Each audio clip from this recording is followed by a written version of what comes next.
lii day lu am solo la, lii lu war a sax la, ndax défi yi nga xam ne ñoo nekk suñ kanam bu lii dul am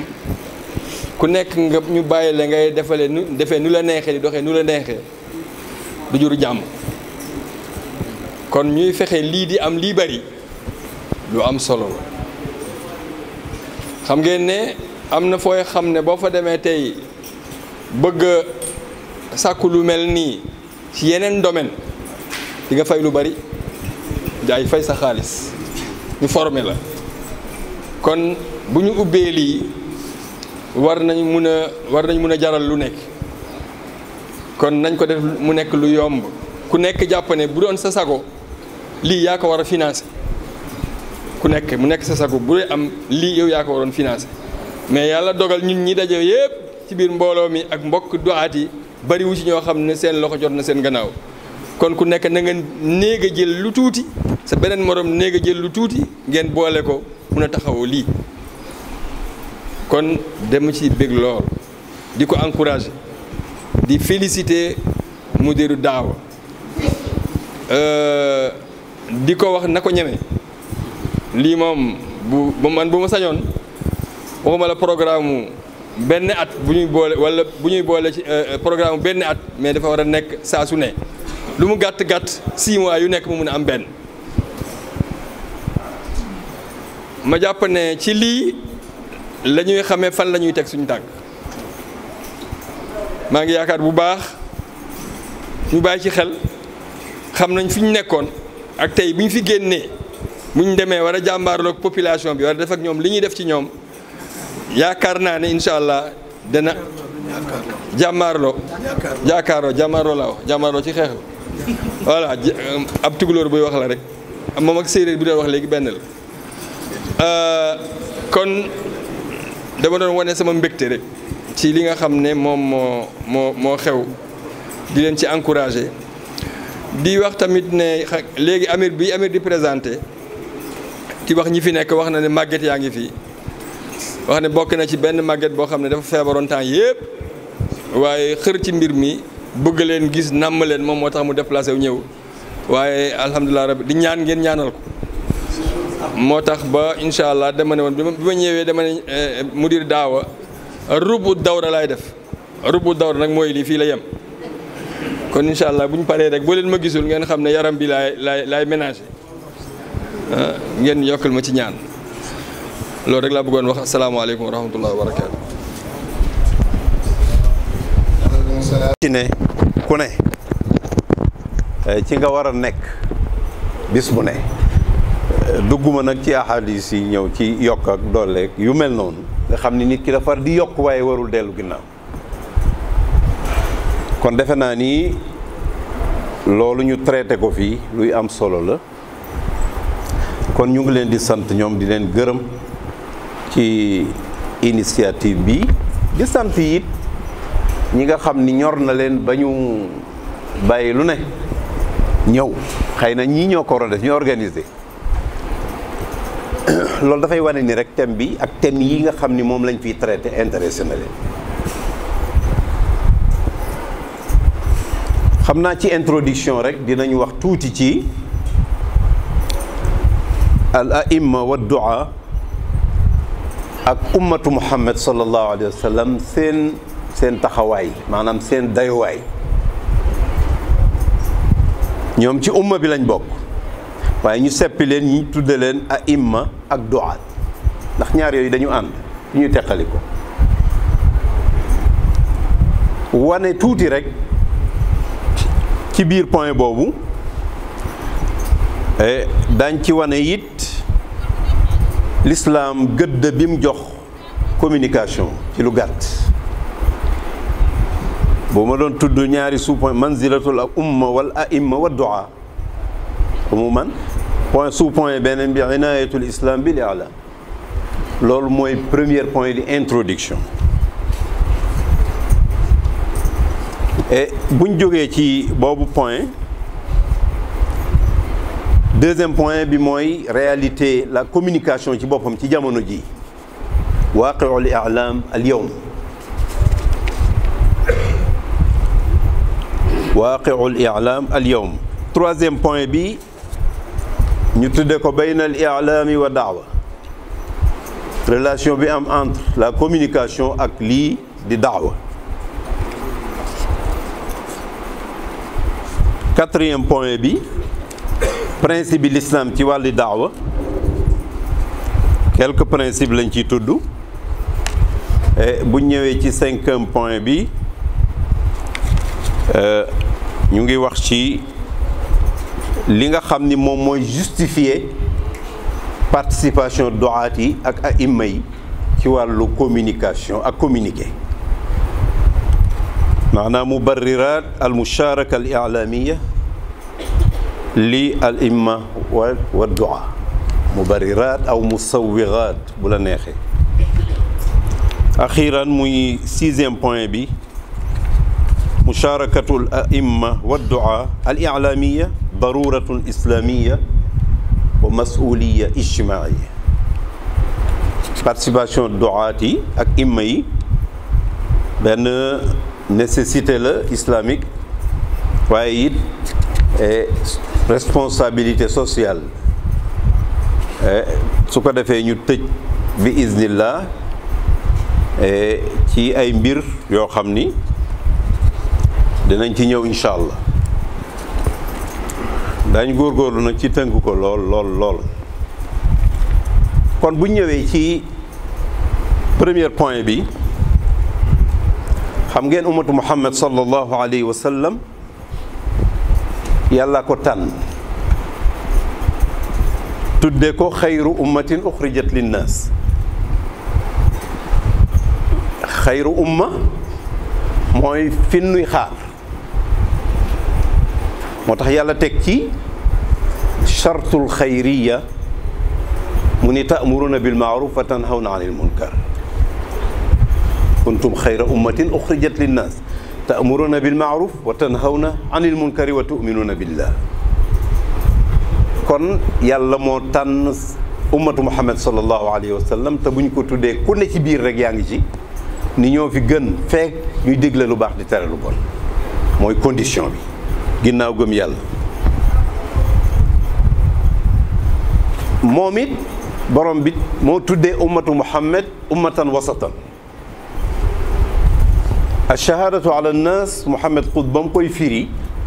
dani mooy ustadiyatul aalam, maanaam tey àdduna bi yëpp mën nañoo wax ni ay ndongo lañ war doon, seen ustaas mooy ummatu muhammad sallallahu alayhi wa sallam. te li ko may mooy wasatiya bi mu nekkee, wa kadalika jaalnaakum ummatan wasata li takunu shuhadaa ala nnaas wa yakuna ar-rasulu alaykum shahida. kon lii bu ñu ko tuddee ci manzila wala dayoo boo xam ni ummatu muhammad sallallahu alayhi wa sallam a'imma yeeg du'aat yi, xam nga ta'muruna bil ma'ruf ba mu duggee wa tanhawna anil munkar, du'aat yi dugg nañ a'imma yi dugg. digle lu baax tere li bon mooy ña koy def mooy lan, ñii woote ci lislaam. ña koy def mooy a'imma yi wala képp koo xam ni taxaw nga taxawaay boobu. kon yàlla moo la proposé jàpp ni yaa fi gën boo melee nii ak nii ak naa. loolu rek la ñuy wax ci manzila bi te doy na. waaye li doy waar mooy umma boobu nga xam ni yàlla ko tànnal boppam, nga xam ni ci seen biir la du'aat yeeg a'imma yi ne, ñu ne lii mooy seen rôle. tey day dina doy waar bu ñu leen gisee ñu ne ginnaaw ci wàllu communication, te baat yi dinañ ci ñëw yi l'islam utilisé mooy amr bil ma'ruf wa nahy anil munkar ci façon yu bari, maanaam digle lu baax tere lu bon. bu ñu càmbaree alquran al karim ci ay baat yu bari la ko utiliser. fasda' bima tu'mar, balligh, yooyu yëpp dafay dugg ci cadre communication na leer. fasda bi ma tu'mar fi daawa jahriya fi daawa al jahriya daawa sirriya la tàmbalee woon di ko xumtoo ci suuf ba ci yàgg ñu ne ko fasda bi ma tu'mar na biir na fes ya ayyuha rasulu balligh ma unzila ilayka min rabbi wa in lam tafal fa ma ballagta risalataha al ulama warasatul anbiya yonent bi jottulil boo ko deful day defoo li la war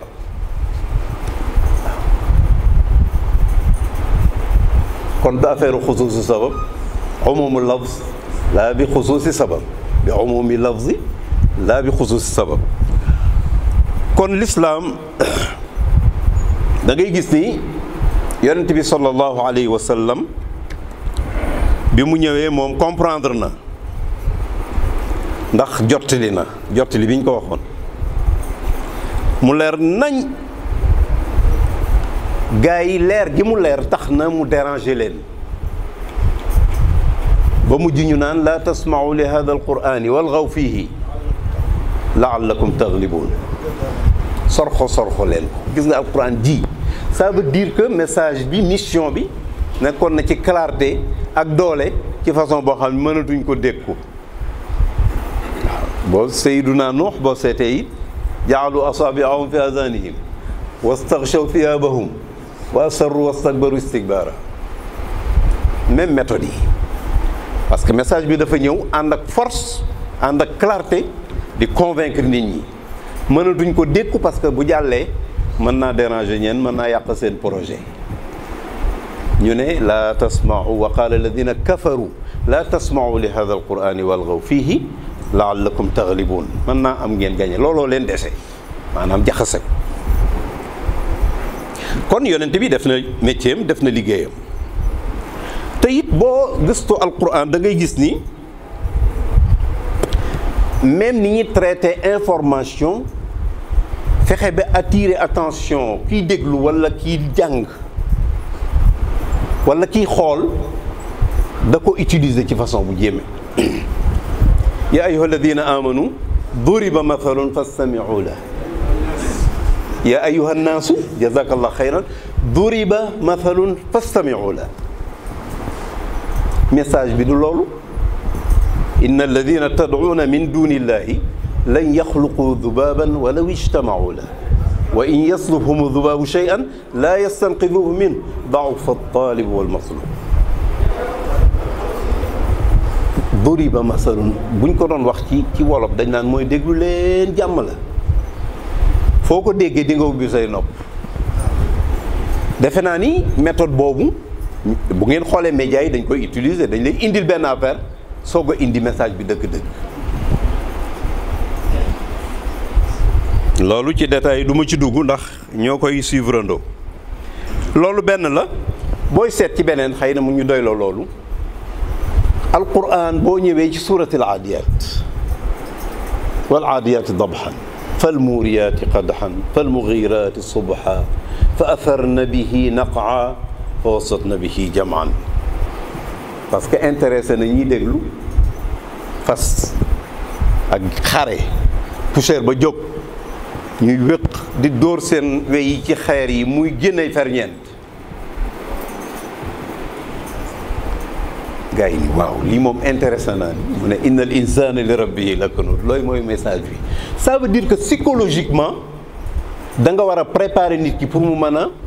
jël doon récepteur mais bu fekkee ni attiré woo attention ba mu bàyyi xel boo yónnee message du dem mbaa boog bu demee du leer nañ ndab day set ba pare ñu mën cee yekk waaye bu setul des ko man waaye gis nga kon l'islam day dugg nag ñun ci détail yu bani nangam parce que xam na ni ñoom fii nga mën a jaar da ngay tudd maamam mu wuyu yaa bani diw mënoon na mu ne leen bu ma defe naa yéen a ma ko gën a xam yéen ay doaat ngeen bu ma leen waxoon ni am na gawar gu ne fii ci ginnaaw bëgg a dal ci seen kaw ndax di ngeen ko gëm ñu ne ko waaw maa jarrabna alayka kadiban ko mosuñu laa xamee loolu wax lu dul dëgg inni nadirun lakum bayna yaday adabin shadid su ngeen ñëwul ci dëgg mbugal mu tar mi ngi leen di xaar. xam ngeen la ca topp déception la ñu am mooy tabban laka ali hada jamaatana waaye pare woon nañ pour dégg lu leen neex ñoom pare woon nañ pour déglu aussi waaye ba mu leen waxee loo xam ni ki moom def na li mu war a def yëpp pour attirer seen attention ñu mën koo déglu d'accord nañu nag ak d'accorduñ loolu beneen affaire la wa ma ala rasuli illa faqad ballaga rasulullahi sallallahu alayhi wa sallam.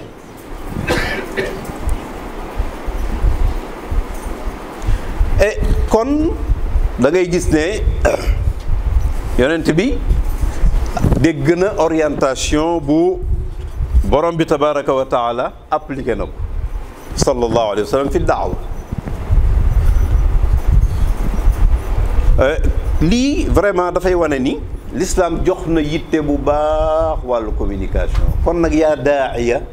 xaaruñ ci yow nga di ko defee nu mu la neexee waaw pëkk-pëkk rek nga jóg commencé jàllale sa message te préparé woo xalaatuñu loolu kon xaaruñ ci yow loolu parce que l'islam daf la ni àmbale ko ba mu rafet fexeel ba na nga koy présenté mu doon noo xam ni nu efficace lay doon yooyu xëy na détails yi dinañ ci ñëw laaj na lu bare il faut nga préparer nit ñi psychologiquement pour que ñu déglu la bu ñëwee ci deuxième point bi mooy réalité lii ñuy wax tey communication ak communiquer lii ñuy def communication la de communication ay niveau rekk la yow sax booy wax ak sa bopp di xalaat di wëlbati ay xalaat ak yooyu loolu ci biir communication lay nekk loolu la ñuy tuddee intrapersonnel communication bu dee terme anglais bi interpersonnel entre deux personnes ak nit wala lu ko façon communication yu bari la am na boo xam ne vertical la am boo xam ne horizontal vertical ci tënk mooy boo xam ne ci rajo la jóge ñëw ci yow masal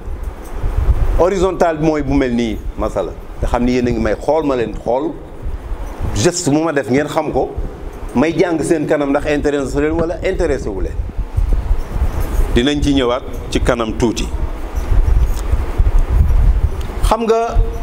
soxla wuñ fii mu nekk nii ku ne xam nga ni communication am na solo ci monde bi rawatina bi nu toll nii ku ne xam na ko ku ci ne wàllu communication une partie la ci yow boo xëyee yàkkamti ngaa déglu rajo revue de presse yàkkamti nga déglu waxtaanu diine fajar waxtaanu nangam maanaam yàkkamti nga ubbi sa WhatsApp xool ndax am nga message yu bees wala déet partie la ci sa dund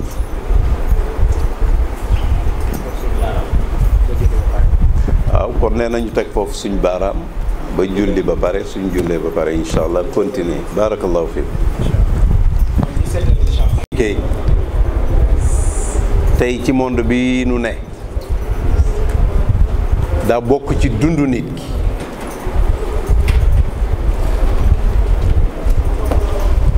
boo demul ci moom les moyens de communication moom mu ñëw ci yow xaarul nga dem wut di ko dëgmal ko parce que tey di nga toog gis loo war te gis loo bëggut a gis di nga toog it gis loo xam ni yow yaa tànn gis ko kon monde la boo xam ni communication ak i médiumam wala média yi dañoo imposer seen bopp bokk ci dundu doomu aadama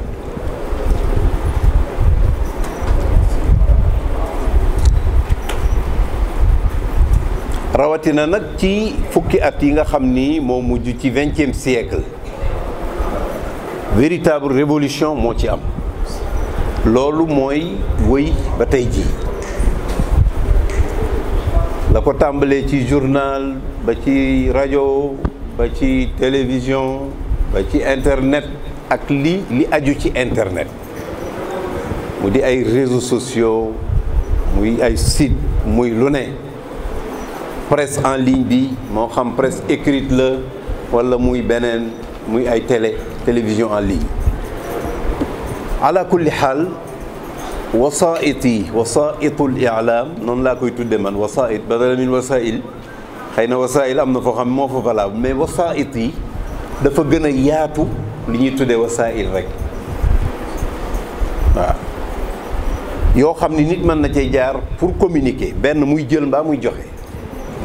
bari na. kon surtout nag bi nga xamee ni dugg nañ ci li ñuy tuddee ci audiovisuel xam nga àdduna bi évolution bu doy waar moo fi am. rajo ba muy am moom kese ànd ak journal a jiitu bind a jiitu télévision nga dem ba ci ak mu mel ni rajo ak leneen dem na di évoluer ba nga xam ni c'est vrai que professionnalisme mu ngi fi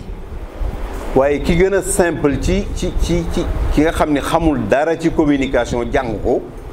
tey jii wëlbati ko na mën a nekk journaliste. parce que bu ñu lay définiral communication mooy jama wa taxzin wa mualajati al axbaar wal afkaar wal mawduaat al muxtalifa mu ngi commencé ci jama collecté stocké moo xam ci sa ordinateur nga ko def mbaa da nga ko bind wa mualaja mooy traité da ngay gis koo xam ni du professionnel mais tey loolu da ngay gis da koy def mooy collecter information moo koy stocké fu ko neex bu ko neexee diffuser traité attention bu ko neexee diffuser traité mooy xool heure ba mu koy yónnee ña mu koy yónni ak na mu koy yónnee ak li nekk ci loolu ci danger waaw kon mbir mi yéeme na fi mu nekk nii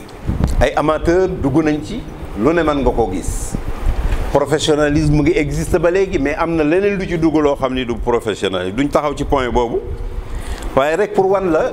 mbirum communication ni mu nekk benn affaire boo xam ni affaire u ñëpp la kenn mënu ko monopoliser information yenn borom xam-xam yi nga xam ni seen wàll dafa jëm ci loolu dañ naan moom ndox a yam rek soo ko bëggee baaree fii mu wut yoonam jaar feneen defe naa ñi nekk ci inondation yi xam nañ loolu bu baax a baax loo fatt dina wiiri jaar fa mu war a jaar ba egg ci fi mu war a egg dem nañ sax ba ku mel ni Marshall McLuhan di wax ni al wasila hiya risala daf laa bëgg a wax ni moyen bi léegi doon na lu pointu doon na lu efficace ba ni mu lay joxe information doo xàmmee sax diggante information bi ak moyen bi koy informer maanaam xoolal télévision numérique tey bu la génneelee image bi rek message waxuma nag le contenu te lii ba mu ko waxee yàgg na waaw the medium is the message noonu la ko waxee medium mooy moyen de communication bi mooy message bi moo tax di nga gis koo xam ne dañ la ni woykat la woykat bi mën naa nekk gàmmukat mën naa nekk leneen bu woyoon ci nature bi nii bokkul ak bu woyee ci studio ñu filtré voix bi bu woyoon fii nga mën a da nga naan kii du kii loolu dafa la bëgg a wan ni technologie tey fi mu toll ci wàllu filtré ba nga xam ni bu dee image la au top la nekk bu fekkee ni lu ñuy wax la tamit c'est la même chose nee na dem na sax ba nee na xàmmewuma message beeg médium bi waaw gis nga télévision numérique ni muy traité image ci façon boo xam ne dañ naa léegi sax xam nga yenn image yi xewatul waaw analogique ak nangam mais dañ la naan numérique boo xam ni tomb doo ko ci gis day leer nañ loolu rek même bu contenu bi amul solo mën na def effet monde bii mooy monde communication tey ci tënk yamatul ci benn tranche wala benn frange ci société bi mais ku ne egg na ci yow sa culture nu mu toll sa xam-xam nu mu toll saw làkk lu mu doon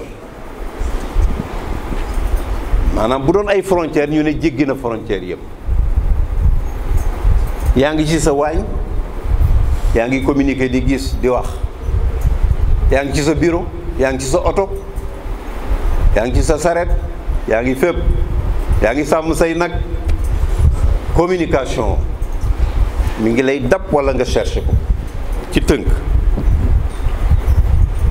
léegi kay waxatuñu effet boo xam ni moom la communication am, mais nu mu toll la ñuy seet. effet bi moom luñ pare la, waaye kamiya bi, quantité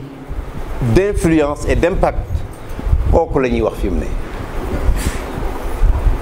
moo tax yenn termes yi booy seet lu mel ni UNESCO bi ko Amadou Makhtar Mbow jiitee, am na benn téere bu ñu taalifoon tuddee ko Many Voice One World, aswaatun mutaaddida wa aalamun waahid. ñoom atadafuq lañ ko tuddee, atadafuqul i'laami. tadafuq mooy luy yurur yi, bu ma juumee nga dimbali ma. yurur loo xam ni am ndox la rek di sotti dem, loolu la ñuy tuddee communication. looloo ci am fi mu nekk, parce que satellite dugg na ci, lu ne dugg na ci, yureet lay def, mënoo ko arrêté. et waxatuñu léegi ay censure ak yooyu, moom xewi na. censure mooy nga ni message bi lii dina ci jàll, lii du ci jàll, xewatul, mënatuñ ko sax. ca satellite ba lay jóge, nga am sab antenne mu dugg sa kër te du tàggu. bu njëkk dañ am lu ñu daan tuddee station terrestre, yoo xam ni mooy accueillir information, ñu traité ko ba luy jàll ci télévision nationale day doon loo xam ni lu ñu censuré, lañ ca bëggut a gis wala ñu dégg ko ca dañ ko ciy dindi. waaye tey loolu kenn mënu ko. sa rajo bii sax bu la neexee tey nga jàpp ko international, amu antenne, amoo dara, soxlawul écouteur, application ngay dugal mu génne la réew yëpp, rajo ya fa ne mu génne la. nga jàpp Walfadjri mu leer nañ, nga jàpp beneen télévision mu leer nañ. ku lay censurer kon? léegi ci jaww ji lay jaarul fenn foo xam ne mën nañ ko fa censurer. lii mooy réalité bi, réalité la mais bu dangereux, dëgg-dëgg bu dangereuse. et dafa am benn boroom xam-xam, docteur la sax nag, day faj, ci jaamiat Columbia fi Amérique, benn université bu Colombie, dafay wax ni, ma wax texte arabe bi, innahu in saxa anna sijna huwa jaamiatu aljarima fa inna télévision huwa almadrasatu ali'dadiya linxiraafi shabab. innahu in saxa anna sijna huwa jaamiatu aljarimati fa inna télévision huwa almadrasatu ali'dadiya linxiraafi shabab. xam nga day wane ni kaso bu fekkee ni mooy université crime, maanaam kaso xam nga daanaka ay criminel boo moytuwul lay produire, université ba foofa la. nee na sunu jeunesse bi bu fekkee dañoo jadd yoon nekk ci leneen, seen collège walla seen niveau moyen mooy télévision. maanaam ndëngte gi mën nañ wax ni li ci ëpp ci télévision lay jóge, te ba tey dañagul télévision nag moo juraat yeneen télévision yu ndaw yi. télévision bi dafa di mass média, xam nga am na lu ñu tuddee mass média, yooyu mooy yu mag yi, télé bu mag, Walfadjri, RTS, yooyu nga xam ni communication verticale la. mais am na yoo xam ni dafa soqeekoo ci yow, ci yoo xam ni mën ngaa jëflante ak moom direct, maanaam yow dong nga di ko seetaan ci moment bii ngay seetaanee, wala nga di ko déglu ci moment bii ngay déglu. mais yee ay millions ñoo koy déglu woon. mu ngi mel ni benn télévision boo xam ni international la tey, wala muy chaîne de télévision yi ngeen xam.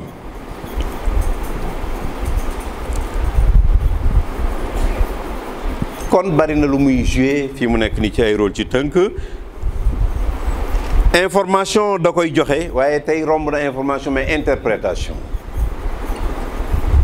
day analyser, interpréter.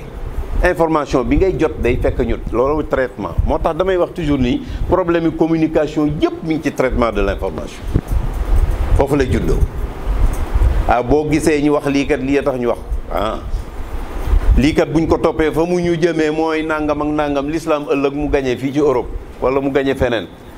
loolu interprétation la waa ji daa analyser information bi selon ay ngëm-ngëmam mu ne la lii lay firi lii lay tekki lii lay tekki loolu da ngay gis ni li ñuy wax prêt-à-porter fast food moom information léegi loolu la benn waaye dafa indi benn information boo xam ñëpp dégg nañ ko xam naa bi wax naan à partir de 18h léegi kuy génn bay boo nga yor kii wala nga toog sa kër boo amul lu am solo lool ndax ay wëyu dañoo dugg ci réew mi ki ma ko yónnee ma ne ko waaw source bi laa bëgg a xam mu ne ma man de noonu laa ko jotee rek xam nga loolu rek misaal la ci ñaata ci ñun ñooy jot message boo xam ni vérifié wuñu ko mënuñu koo vérifier ñuy bës rek waaw ñi nekk ci seen répertoire ay groupe mu wër àdduna bi yëpp dellu si toog te yow wóoru la ku la laajoon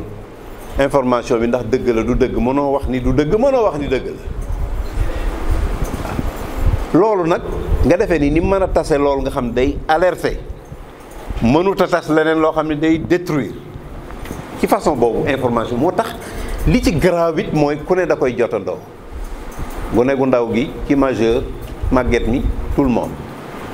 te ku ci ne am na loo cay jël loo soxla lu dëppook say besoin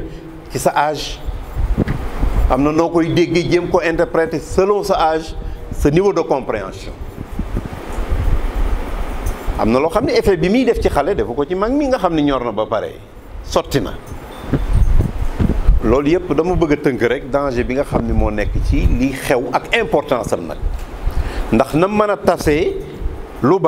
bon noonu la mën a tasee lu baax xëy na dinañ ci dikk ci wàllu daawa bi kon mën nañ wax ni les moyens yi ala ixtilaafiha ay moyens la yu xaw a neutre ñun nag ñoo cay def la ca ne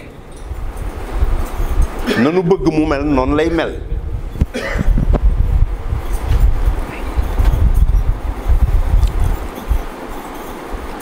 et lii lépp di xew dafa am benn réalité bu xaw a metti mooy ña cay agir ña ca ëpp ci beneen monde lañ ne ñun tuuti lañ ci am tey ñu ngi wax ni monde bi yëpp yëngatu bu metti bii rëbb ci àdduna bi rëbb ndax moyens yi bari yi ak wuute yi ak contenu yoo xam ni mu ngi ci ñun lañ ci am weesuwul 20% al alam al islami lay wax wala tiers monde de façon générale 80% yëpp production bi fañ koy toggee feneen la jóge ñëw ci ñun loolu question la boo xam ni ñëpp lañ koy posé ñu xalaat ci ba parce que défi la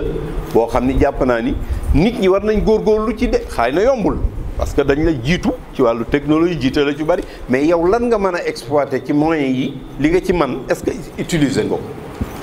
est-ce que li nga ci war a taxawaay bi nga ci war a taxaw nga ko yow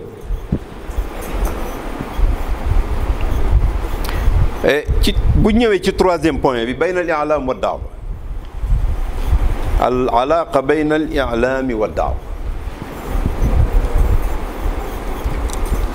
bëri na ñoo xam ni jéem nañu seet boobu relation xam nga li ma ci joxe ci ay misaal ci wal aadiyaat ak yooyu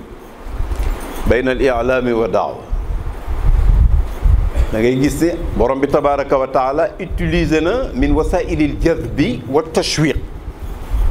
yoo xam ni ba nit ki pare nafsiyan mu soog a indi message am inna al insan li rabbihi lakanuun kon déjà loolu yëpp wane na benn alaqa bayna ad daawa parce que daawa bi mooy inna al insana li rabbihi lakanuun wa innahu ala dhalika wa innahu li hubbil khayri la shadid afala ya'lamu idha bu'thira ba la ca topp yëpp maa fi lquburi wa xussila fàttali na la àllaaxira fàttali la lépp inna rabbahum bihim yawma idin la xabiir yooyu yëpp ay message bari nañu ci wax jéem a créer benn différence entre daawa ak li ñuy tuddee communication mais ñun bu nu gëstoo dañuy xam ni daawa ma huwa illa nashaatun i'laami ad daawatu laysat illa nashatan i'lamiya. daawa bi ñuy def activité la ci wàllu daawa. isma'u wa'u lan la? isma'u wa ati'u lan la? ñuy xaar message nga dugal. tey gis nga Omar ibn al-Khattab la ko dalan ba mu ne isma'u ati'u nangam nangam ah ñu ne ko duñ topp de duñu dégg duñu topp tant que waxuñ sa mbubb mii fan nga ko jële ñun benn la ñu am nga am ñaar. gis nga kon jamaahir bi al jumhur al mustaqbil dafa sax def réaction ci loolu parce que am na lu ne ci moom. ñaar yooyu kon am na ñu leen di teqale ci wax ni ad-da'wa idha kanat bil wasa'il taqlidiyya fa hiya da'wa amma idha kana bin nashat bil wasa'il al haditha fa huwa i'lam. xam nga loolu amul sens. maanaam bu ñuy utiliser les moyens yi nga xam ni moyens yàgg la traditionnel loolu daawa lañ koy tudde mel ni daawa moom mënut a avancer waaye bu fekkee ni moyens yu bees yi moderne nag loolu communication la kooku amul benn kii. lan mooy i'lam? am information stocké ko même boo ko dee mokkali stockage la tudd diffuser information wala traité ko d'abord soog ko diffuser. weesuwul loolu yaa ayyuha rasul balligh ma unzila ilayka parce que yonent bi sallallahu alayhi wa sallam risaale bi egsi na ci moom kon maalumaat la axbaar la lépp la. balligh ma unzila ilayka laa tuharrik bihi lisaanaka li taajala bihi inna alayna jam'ahu wa qur'aanahu fa ida qara'naahu fattabi' qur'aana thumma inna alayna bayaana. kon mu ngi woon ci xolu yonent bi sallallahu alayhi wa sallam ci dënnam. kon stocké na ñu ne ko nag ballix mu jot li amul traitement parce que traitement bi borom bi tabaraka wa taala moo njëkk a def traitement bi waaye nag wasiila bi mu koy jàllalee it jàngal nañ ko ba mu mokkal ko ba nga xam ni xam na fan lay waxe ak nan lay waxe. daawa ba muy mitti sax da ngay gis ni yonent bi am na yoo xam da ko daa sàmm wàllu rahim tabban laka bañ ko waxee keroog nee na weddi ngeen li ma jaaxal kay mooy li dox sama diggante ci mbokk ak deret te dinaa ko toppatoo. déjà loolu ubbi na baab lil amal lu bare ne foofu nag yéen doxaati xam ngeen loolu. àdduna bi bu jaxasoon ba jaxasoo yow daawa bi liñ la laaj mooy nooy amale nit ñi yaakaar waaye du wan leen ni àdduna tas na. yonent bi sax day wax ni man qaala nu mu ko halaka naas fa huwa ahlakuhum laa tasubbu dahra fa inni ana dahr. yooyu yëpp dañ cee mën a dégg ay maani i'lamiya yoo xam ni nit ki day am espérance day am espoir fu mu toll. di nga ko wan réalité lan la mais wan ko ban taxawaay la war a am. xam nga xadis bi wax ni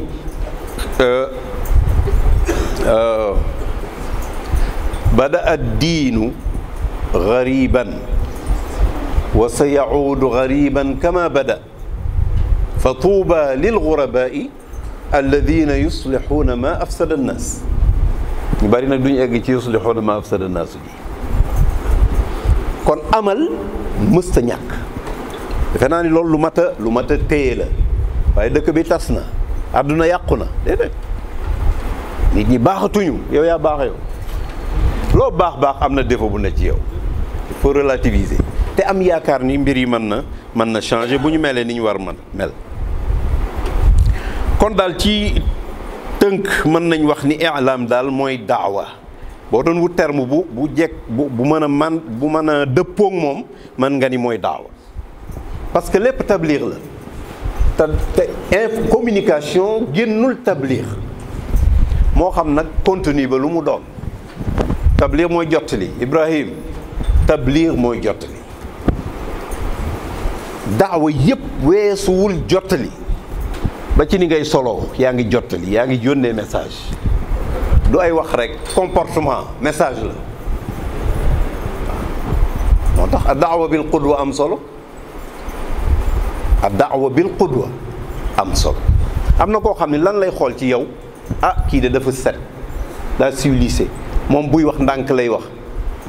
yooyu lay roy ci yow. moo tax daawa du benn façon rek xutba léeg-léeg nit xutba wax lu garaaw lu am solo nit ñi ni moo tax ñu naan moo parce que waaqi am bokkul ak waaqiul xaal bokkul ak waaqiul maqaal moo xanaa du lu tax pourtant jàllal na message kon message bi du affaire wax rek mais lépp mi ngi ci ci des ba léegi ma jeexal des na waaw quatrième point bi mabadiul islam fil i'lam l'islam dafa am ay principe yoo xam ni da koo tënk ci wàllu i'lam alquran nag wàccul naan la lii mooy mabadiul i'lam mais ñi jàng di jàngat ñoo ko génnee docteur bi tey jii bu waxee ci alquran day mel ni alquran lépp tëbb la journaliste bu ci waxee nga defee ni alquran yépp communication la scientifique bi bu ci waxee nga defee ni l'islam lépp science la looloo tax mu mat sax nag mais bokk na yi ñu ci génne ni mabadi la mooy muwafaqat masadir sharia al islami communication bu ne war na am nattukaay gis nga moo tax ku la naan neutralité parfois neutralité am na benn kilifa bu ko doon wax fii ci Sénégal am na ku muy nettali ni boo ko mësee wax ni je suis neutre mu ne la neutre contre qui neutralité à 100% ñoom ñoo koy wax rek ñun tuure ñu ko lëndëm mais neutruñ de comme médias occidentaux yi mënoo gis mukk ñuy wax loo xam ni day remettre en cause seen civilisation ñoom ku ko mës a dégg ay benn ngay gis ñuy soqeeku léeg-léeg critiquer la civilisation occidentale fekk gis nañ leneen mais mouvance bi doo ko gis kuy critiquer Amérique ci biir Amérique mën nga wax ni journaliste presque du ko def lu dul ay individu yoo xam ni yàlla xëy na baaxe na leen léeg-léeg ñu génn bind loo xam ni dëppoowul ak doxinu Amérique. CNN ahdasul xalij xarbul xalij ñoom rek lañu permettre ñuy couvrir information yi lu tax parce que dañuy bañ keneen jël ko ci beneen angle su ko defee ñoom opinion publique bi ñu am mu jaxase ko sorxo kon neutralité boobu ñu naan neutralité mooy alxiyaadiya daanaka mën ngaa wax ni mawduiya nag am na waaye xiyaadiya fétéo fenn la ilaha illa wala loolu mënta nekk information booy mënta joxe am na foo taxaw pour joxe ko am na loo gëm muy ay conviction nga taxaw foofa pour joxe ko mat a bàyyi xel la kon muwafaqat masadiri sharia al islamiyya loolu benn kii la boo xam ni mënu ci ñàkk loolu nag mooy lan bul sos amaana fi naql bul sos li ngay wax communiqué vrai bi ngay wax li ngay wax na doon dëgg li ngay bind na doon dëgg li ngay incarné na doon dëgg incarné boobu nag bay boo ngeen ubbe ko lu yaatu la li ngay incarné na doon dëgg man de taqammus laa ko mën a du loolu taqammus waaw li nga xam ni moom ngay def ci sa doxalin daal waaw ci sa ni ngay sa apparence sa lépp loolu yëpp dafay doon lu ñu mën a tuddee looy incarné information duñu ko créer duñ ko fabriquer mais mën naa doon loo xam ni dañ ciy déparé pour orienter information journaliste bi parce que daawa bi mu àndal mu himmatu daawa mooy tax moom day jàpp ni information bi am na ci mawqif boo xam ni laa yatanaqad maa mawqifi sharia al islami mënuma tasawur benn daaya boo xam ni danaan waaw école bi am na droit ci tere nit ñi ñu muuru parce que ñoo dem école ba déedéet loolu lay sa mawqifan islamiyya maadaama musliman looloo ko war keneen warta taxaw nag bu yàlla ne nii la mu ni du noonu waaw kon yow daaiya bi war ngaa xam gis nga nag ku ci xamul lu xew des na de daaiya dafa war a suivre lii xew lan la tey créé nag loolu dinañ ci ñëwaat waxuma muy xaar musiba am pour mu taxaw taxawaayam radd fi'l loolu du aslu ci l'islam. bu question mësa na ñëw da koy tontu continuer ci li mu doon wax wa yasalunaka nangam waxal nangam daal di continuer. yéen gëstu leen loolu bu baax ci alquran. Firawna sax ba mu interpellé Moussa da doon wax li mu doon wax xanaa ba mu ko ne la ini taxasta nang mu ne ko ngani la ini taxasta ilahan ghayri la ajlan mu ne ko ngani loo wax awalaw jiituka bi shay'in mubin. waaye gis ngeen suura boobu na ca Moussa doon wax rabbi samawati wal ardi rabbi nangam continuer daawaam waaye ba mu ko waxee loo xam ne day yàq daawa bi mooy ñu ne la niib dugal ci kaso bi mu ne ko loo wax sama déggin la rek man la engagé man Cheikh Tidiane kon xalaatuñu dëgg-dëgg ngay créé loo xam ni amul. yaa ayyuha alladina amanu atiu allah wa atiu rasula wa ulil amri minkum fa in tanaza'tum fi shay'in farudduhu ila allahi wa rasulih in kuntum tu'minuna billahi wal yawmil akhir dhalika khayrun wa ahsanu ta'wila wala taqfu ma laysa laka bihi ilmun inna as-sam'a wal basara wal fu'ada kullu ulaika kana anhu mas'ulan wa idha ja'ahum amrun min al-amni aw al-khawfi adha'u bihi walaw radduhu ila rasuli wa ila ulil amri minhum la'alimahu alladhina yastanbitunahu minhum. gis nga yii yëpp daf laa détaillé information bu toog ñëwee sax ñu am ci problème mën koo traité nañ wut mutaxassisuna yi la alimahu lazina yastanbitu ulaika ci lugatul i'lam ulaika al mutaxassisun ñi mën a xuus ci ayaat yi toog firi ko ñu war ñu ci lu leer mu doon suñu base sax de communication. defe naa ni loolu lu mat a xam la bu baax a baax a baax. kon deuxième bi wala petit point bi sous point atamashi ma shumuliyatil manhaj al islami atamashi maanaam dafa war a ànd ak globalité de l'islam. udxulu fi silmi yaa ayyuha alladina amanu udxulu fi silmi kaafatan. al islam xam nga dafa am loo xam ne mat naa leeral. ab journal boo xam ne benn page wala colonne ñaari colonne yu mu réservé pour di ciy wax ay fatawa loolu taxul ñuy wax journalisme en maanaam terme bi dëgg-dëgg du islamique ay safahat la mais comme que l'islam chamil la bu dee qadiya bi qadiya ijtimaaiya la question sociale la ca l'islam wax la cay wax noonu la koy traité analyse booba la cay def. bu dee question boo xam politique la taxawaayu l'islam ci wàllu woowu la bu dee ci wàllu wér-gi-yaram la taxawaayu l'islam xam nga problème li ñuy tuddee clonage année 90 yi bari woon na fi coow clonage xam nga man mënuma koo traité man kese wóor na ma ni su ma ci bëggee wax dinaa wut docteur boo xam ne xam na loolu woo borom xam-xam istinsaax bachari ñu ngi ko commencé woon ci Angleterre la ñu am fu ñu jaar ak moom nekkul ay diggante manu ak kii de ovule ak yooyu mais ci cellule lañ ko jaaree cellule boobu dafa am ku ko ëmb bu ko ëmbee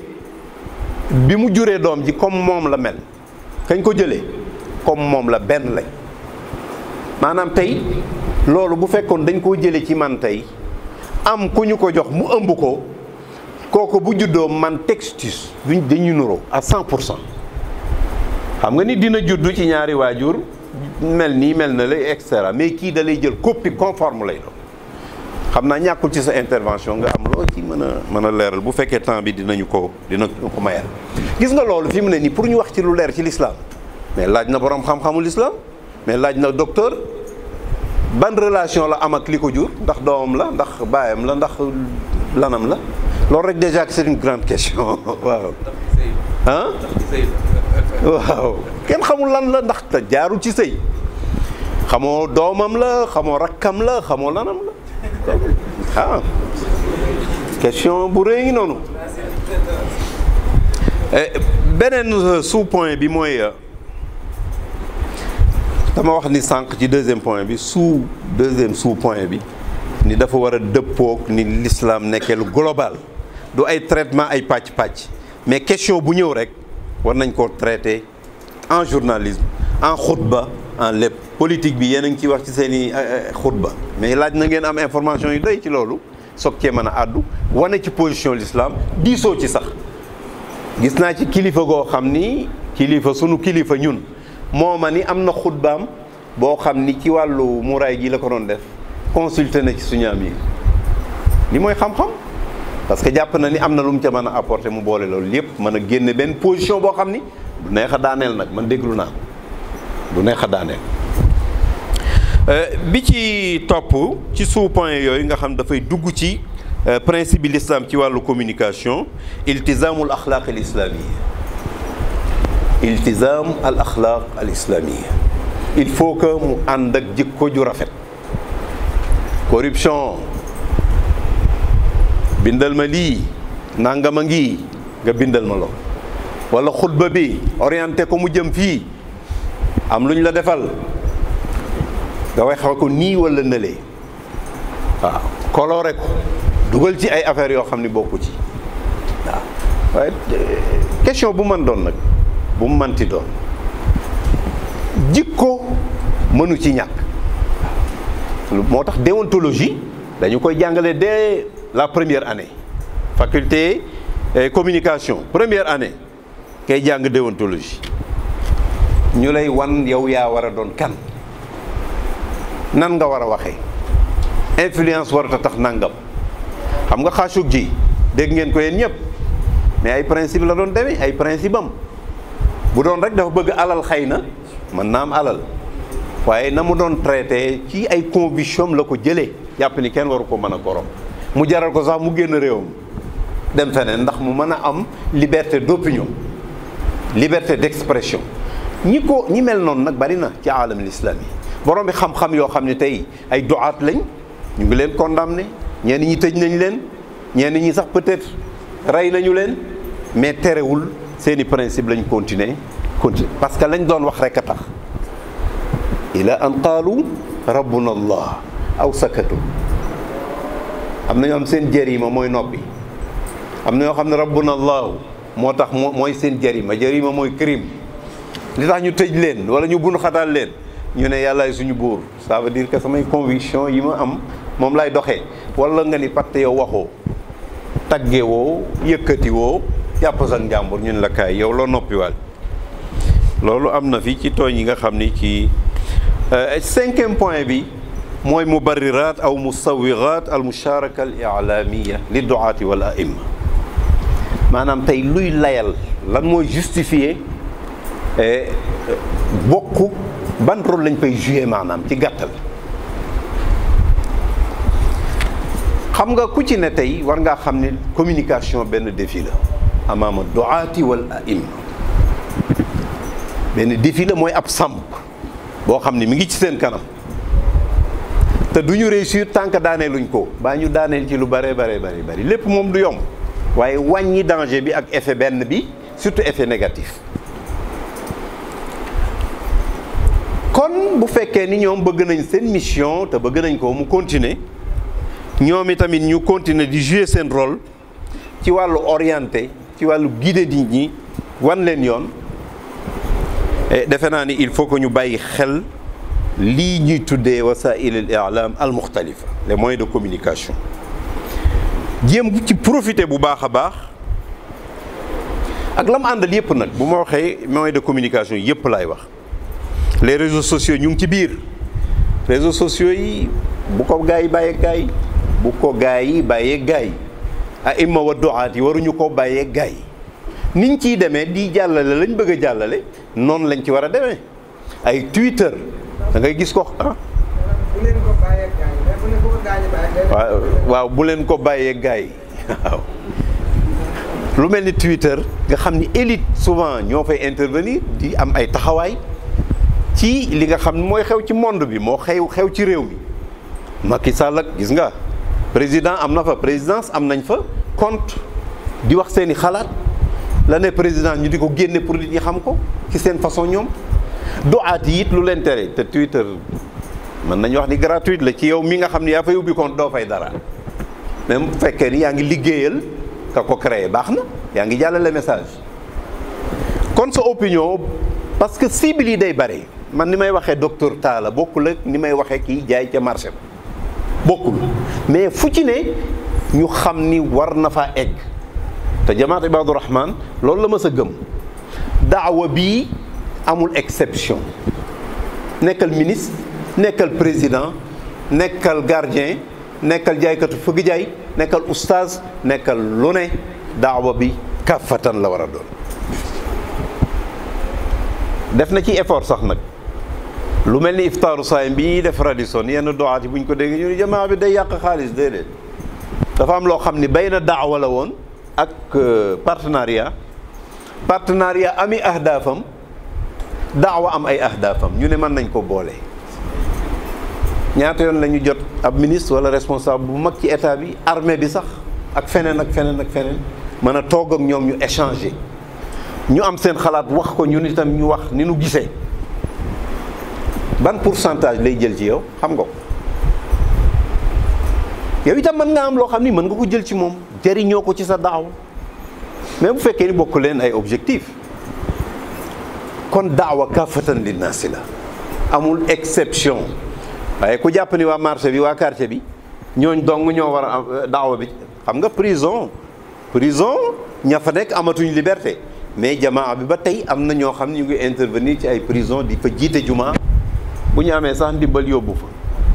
waaw loolu sumuliya bi muy doxal moom lay jéem a góorgóorlu di ko yaatale noonu kon ñooñu war nañoo exploiter bépp moyen positivement am na ñu koy exploiter négativement ba nga xam ni risalatul islam dina neex a dégg kon seen rôle ci loolu bi ci njëkk mooy parce que ñoom ñoo war a def li ñuy wax ni tanmiyatul insaan saanii tanmiya li ñuy def wax ni développement des ressources humaines loolu bokk na ci war a justifier luy développement des ressources humaines nit fa ko yàlla bëgg gis mu gis ko fa nit rôle am bi mu war a jouer ci kaw suuf di defar te du yàq in uridu illa al islaaha ma stataatu wa id qaala rabbuka lil malaikati inni jaa'ilun fi l ardi xalifa ataj'alu fiha man yufsidu fiha wa yasfiku dima alladina yuslixuuna ma afsada annaas jaar nañ ci jaarati ci kon defar nit former nit koo xam ni dina doon nit koo xam ni day nite te ki nite mooy ki nga xam ni rôle defar lay nekk ci kaw suuf du fi yàq te loolu mooy ne fa la yàlla bëgg a gis fu mu la bëggut a gis du la fa gis kooku la ñuy forger kooku rôle du'aat yi la parce que ñooy wan nit ñi ruq yi nga xam ni gars yi duñ ko wane ñu ne lii kat ndëgg sërëx la su ngeen ko toppee fii la leen jëmalee ku bëgg a dund sa diine bii taxawaay ngay am lii mooy rôle du'aat yi ak aïma yi kon defe naa ni rôle tanmiyatul insaan parce que nit mooy def développement nit kooku war a def développement nag bu fekkee ni moom développé wul développement moom duñ ko fa mëne su ko wax al insaan huwa saani'u tanmiya idan la budda min tanmiyati huwa gis nga bari na ay même sax yi nga xam ni yu terre à terre la ci àdduna rek la yem boo gisee ñuy sonn ci sensibiliser les populations lu tax information sensibilisation mobilisation da nga koy dégg parce que bugguñoo dem ñoom donc nit ñi topp ñu leen ci loolu waxatuma nag lu toll ni risala al islamiyya kon nit ki nu bëgg nun xam nga ñun ñoo ko wax al musahama fi binaa'i mujtama'in islami haqiqi loolu la jamaa bi wax di mooy hadafam bi mooy participer wala contribuer ci taxawal une société islamique véritable kooku nag mënoo koo def ba pare taxaw croiser les bras di seetaan loolu mooy sa objectif mënoo seetaan kon war nga topp nit ki awalan bi awal ba nga xam ni laa yanxarif loo ci man mënoo am 100% te comme yonent bi maamu woon 100% waxuma keneen waaye inqaadu maa yumkinu inqaaduhu loolu nag du caagi nag sapeur pompier ngay doon waxoon naa ko dellu si waat ci rôle sapeur pompier mooy fexe lakk du am wala bu lakk amee nag mënu ci dara mu dem fay ko. daawa bi rôle boobu daaiya bi rôle boobu la war a jàpp ni moom la war a def ci nit fexe ba nit du déraper saa yu déraper it mu jéem koo sauver indiwaat beneen bi mooy xalq ra'yi am li ñuy tuddee opinion publique objectif communication yëpp créer une opinion publique la presque man nga wax loolu ba nit ñi di xalaate nii nit ñi jaar nii nit ñi mel nii boo nee fii la ñu ni waaw foofu la loolay opinion publique bi waaye boo nee fii la ñu ni du foofu amoo opinion publique mahalli alal aqal boo xam ni ci Sénégal la yem waaye bu mënee imtidaad di dem ci aalam bi mais bay ci sa way tànk lañ wax créer une opinion publique locale mën nañ ko tudde locale xalq ra'y am mahalli alal aqal mooy deuxième li justifié li ñuy tuddee communication ak daawa ak aima yi rôle biñ ci war a jouer waaw xam nga tey ñu ngi wax ni l'islam lii la di ko taqal yu bare bari fan yëpp yéen a ngi dégg ni activité terroriste mu ngi tas ci sous-région bi tey rek information yi ngi jàll ci loolu ça veut dire que dinañ jël ay matukaay te ñeneen ñi góorgóorlu nañ ci seeni pexe parce que loolu seen objectif ba fu ñu nee violence ñu bëgg koo jox islam fu ñu nee dellu ginnaaw ñu ne l'islam loolu dañ ko créé ci boppi nit ñi amul waaye yow nooy def nag ba nit ñi comprendre ni lii ay naxaate la du dëgg ci ay preuve yu wér loolu mooy sorol soo ko dee def di ko def ah incha allah waa Mboro bu ñu dajeeg waa Thiès dajeeg ñeneen wër Sénégal dinañ mujj am lu ñu am ci opinion publique bi mën naa bañ a nekk 100% te déjà am na tey am na loo doon wax anta ka daaiya tey keneen a koy wax di ko wax ni nga koy waxee wala nu gën a leer ni nga koy waxee ça veut dire que yaa ngi gagné du terrain doyut nag waaye tey am na ko am bokkul ci ibaadu mi ngi wax discours boo xam ni mook ibaadu ñoo ko nuróolee soo moytuwul sax moo lay gën a leer le discours bari na tey ñu am mawqif ñoo xam ni bokkuñu ci mouvement islamique yi mais am nañ ay position yoo xam boo ko doon analyser du wuuteeg position l'islam gis nga nag loolu làbbali lañ war a def fexe ba opinion publique boobu nekk loo xam ni à 95% par exemple ba buñ nee l'islam ñu ne diine jàmm la de au lieu ñuy wax ni l'islam terrorisme la bu ñu nee terrorisme ñuy xalaat jamaa am nangam waaye am nañ jamono fii du ma ci dugg parce que sama temps jeex na beneen bi mooy immunisation yéen dañ leen a immuniser yéen ñi mooy tax lu ñu mën a tuddee ak tahsin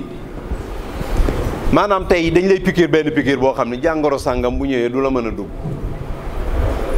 loolooy immunisation immunité loolu seen rôle la maanaam ci fexe jàppale nit ñi di leen leeral lu bari loo xam ne tey lu ñëwati day dal rek jàll waaye duñ ko gëm duñ ko adopté benn góor day wax ni ku war ñey ba wàcc ko la warati mu tuuti yow am nga immunité boo melee noonu boo demee ba l'islam bi ak i valeur am moo fees del sa xol leneen lu ñëwati dootu am solo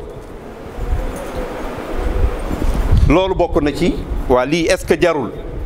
am na yeneen xëy na duma ci duggaat parce que temps bi jeex na lii jarul est-ce que du'aat yi taxaw tem pour que seen message war a jàll ci moyens yëpp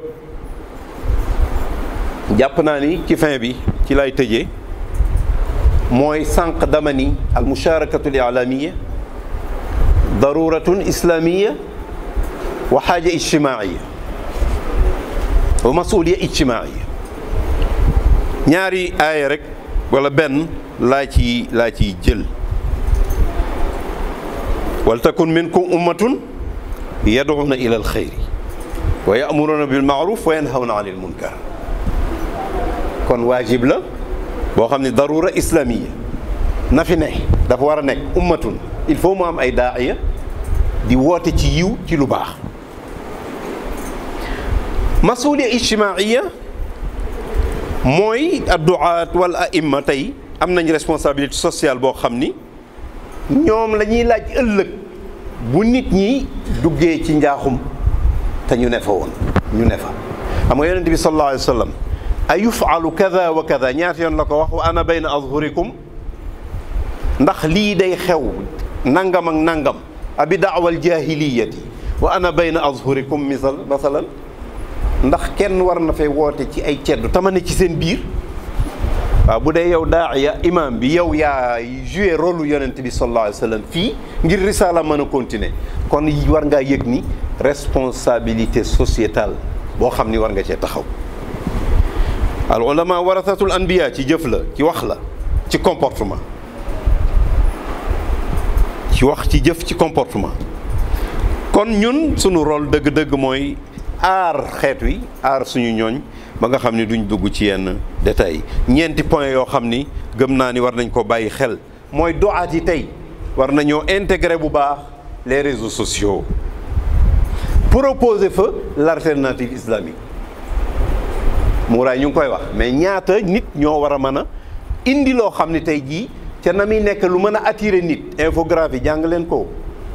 montage yi gars yi def ñu ngi ciy góorgóorlu bu baax di leeral yu bare nga xam ni message bi non seulement message bi mais la muy àndal ci ay photo ak i wax ak i image jeu de lumière ya mu cay àndal mooy tax sax nga gën koo sopp man faa yàgg di ko lire wala nga koy xool. beneen bi mooy il faut que ñu gëstu proposer loo xam ni dëgg-dëgg xam nga taxyirul munkar laysa izalatal munkar taxyirul munkar fal yuxayyirhu boobu mooy indi badil. waaw ku mel ni Qaradaawi mazhab boobu la yor mooy tarxu badilin axar ijabi buñ ne fal yuxayyir bi yadihi def yaramu nee na xew indil muuraay indil ñaw yu baax yoo xam ni jigéen ji mën na koo sol gis ci boppam ni koy waxee fi mu ne nii te mu doon loo xam ni risalatul islam message yu islam da ciy jàll. defe naa ni loolu dafa laaj ñu formé ci duaat yi bu baax a baax a baax ci wàllu mise en page bu dee journal la bu dee infographie bu dee ab télévision la ba ci sax nan lañ war a taxee ci télévision nan ndax daaya bi nu ko neex mu nekkee lu ko neex mu sol mazhar dafa am solo day jouer rôle bu baax ci message buy jàll yooyu yëpp jàpp nañu l'islam jamaal la lépp de ah al jamaal bokk na tabia bi yëpp jamaal lay wax waaw xoolal garab yi asamaan niñ ko bindee ah bi gayri amadin tarawnaha wa jaala fiha rawasiya yooyu yëpp boo ko foto woon yooyu yëpp ànd daf lay jox aar dëgg tund yaa ngi nii asamaan si fi mu jokkal ak suuf te tey artiste bi la gën a ay mooy bii dessiné lu jege tabia bi la muy dessiné dafa jege nature boobu lay gën a rafet kon al jamaal tamit ci la jamaal ci wax jamaal ci colin jamaal ci waaw langue bu surtout nag waxiñ làmmeñ wu ñu yar ba doo jalgati nit ñi jéppi la lu mat a bàyyi xel la yéen a fi nekk de mën ngeen apporter lu bari yàlla na yàlla yombal liggéeyu duaat yi yombal liggéeyu aïmma yi ñu xam ni nag ñoom ay communicateur lañ xaw ma yu Sénégal nag dañuy wax communicateur professionnel ak traditionnel communicateur musulman laay koy tuddee xaw waaw mais jullit communicateur la daawa mooy lan kaay leen kooku kay ku koy wax communication dëgg ngay def aqulu qawli hadha wa astaghfirullah li wa lakum di jéggalu bu fekkee ni dépassé naa waaw mën naa doon loolu